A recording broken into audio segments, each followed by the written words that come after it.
I'm on my very first solo tour to Ghana, and I'm so appreciative as to what you and Jay have done here, and I have really learned a hell of a lot. Thanks again, and I will be on another tour. So what are some things you learned? Oh my goodness. You know what? One of the things is more spiritual, how we really should know how to connect with our ancestors. I'm a Baptist and I do more practice of my religion than the spiritual part of it, but I'm beginning to understand the spirituality of it. And that's very important because when I go home and I talk to my grandchildren, I'm not going to be able to literally bring them here or bring what I've gotten here to them. But that spiritual part, I know that we're going to connect because I'm going to talk about what the feelings that I've got and relate that to them. What are some of the feelings that you had? Oh my God. First of all, and I'm excited about this. This is the first time I really felt as though I was home. Seriously. Yes, I was born and raised in America, but I feel at home. I truly feel at home. And I know a lot of the locals would say you're home and your brother and sister. And I know many of them are saying that because of the fact that they want to sell us something. But for me, it's totally different. I am home. I am home. Like us over Okay, I'm a 60 child, yes indeed, because they didn't want us to know the truth. And I was raised in a system where the books were centered around the negativity of Africa, how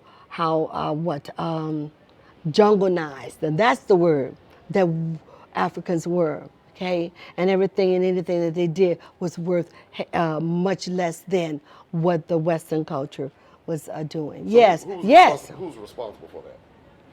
I say it was those people who feared us. They knew of our power. They knew that what we possessed, and they feared it. Okay, and yes, it was the whites. Okay, and I don't put all the blame. I put very little blame, very little blame on our people, even more because now I'm understanding some of the kindness. Okay, the trustworthiness that they had, whereas they trusted those people to come over here to do other than what they did. Yeah. So, okay, so let me ask it a different way. Do you feel, since you've been here, that the Africans on the continent do not like those of us from America, African Americans? No, I don't feel that way at all. In the beginning, I did, but no. No, I had a girlfriend with whom I asked to go to come on this trip with me, and she said, "Oh no, I'm not going. They do not like me, and I don't want to go over there because I may get mixed up with them, and they may not allow me to return home." But what she didn't realize was that we're not really home over there. This is home, and yes, yeah, I had the concept of they do not like us. Where'd you get that from? Where'd that concept come from?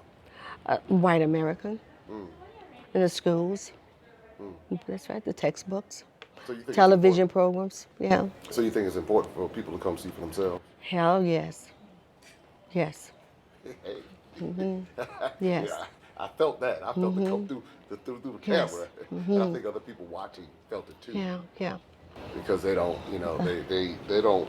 They're tired of being, people telling us how to think and everything. So. Exactly, exactly. I knew that there was something different about me when I was very young. My mom had to bring me to the doctor, and it was a place called Charity Hospital, and I could not imagine all of these people of the different color waiting on me and not having somebody that looked like me.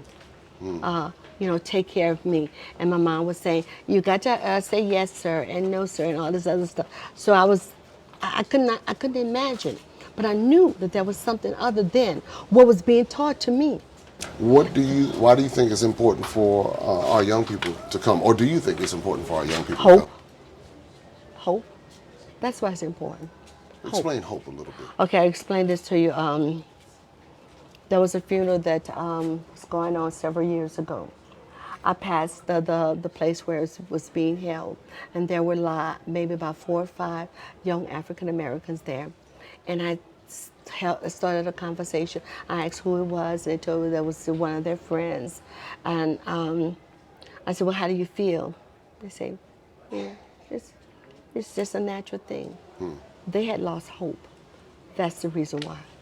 because so many of our young people still do not have hope for the future. They do not understand how important it is to know who they are, okay, in order to bring about the changes. And there are some changes going on in the United States that's actually coming out. It was underground, but it's coming out now, okay? And our people really need to be prepared for it if they plan to stay and prosper in the United States. And when you say hope, though, how would that help a young person coming here? The hope aspect. What would they see that would give them hope here? How is it pronounced? The Ghanaians? Ghanaians. That's it. I never imagined entering a place with so many of faces like mine. I mean, that's hope. And look what they've done within, if I'm not mistaken, correct me if I'm wrong, the last, 65 years? They're just about right, yeah, 57, yes. Oh, 57 no, years. 1957. So Oh, 1957, okay. So, hey, that's hope. That's hope. That's telling them, hey, you have a future. No matter where you are, you can do it. And I've been a motivator all my life. I tried to motivate my son and anybody in my family to believe that, hey, you can reach beyond the stars, that there is hope. Well, thank you so much. And thank you, too.